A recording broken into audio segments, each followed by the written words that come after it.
Giant pandas, which first came to the United States 50 years ago, are a symbol of a new start in U.S. China relations.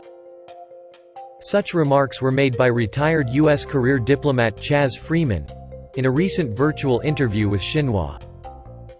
He was Richard Nixon's principal interpreter during the 37th U.S. president's groundbreaking visit to China in February 1972, and was assigned by the State Department to serve as an escort officer for the Chinese delegation that brought a couple of giant pandas to Washington, D.C., 2 months after the historic visit.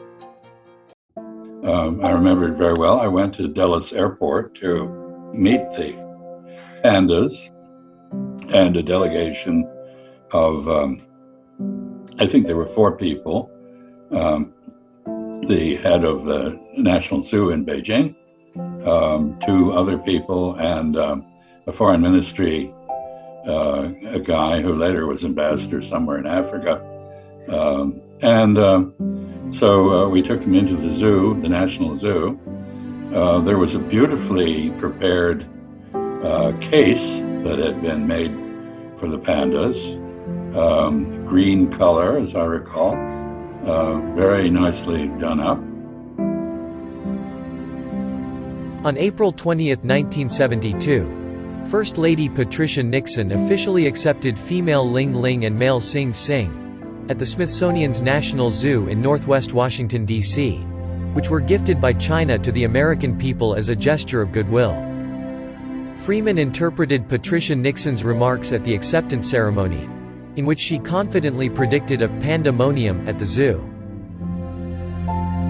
This became quite an event, not because of Mrs. Nixon's presence, but because of the pandas, which were a great novelty, and everyone who sees pandas reacts the same way.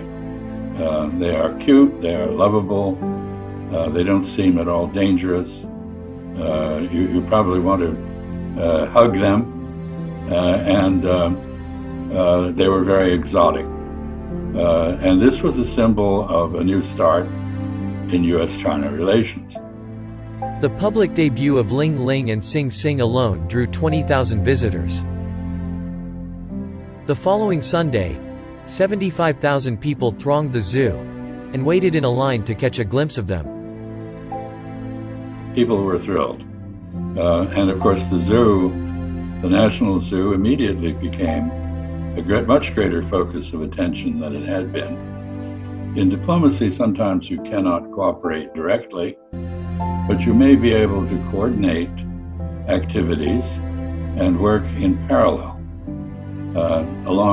side by side. So this is where we are. We have difficulty working together, but we can still work in parallel. And the pandas, I think, will remain as a symbol of the possibility of a renewed positive relationship in the future, as we rediscover the costs of separating from each other and the need to get together again.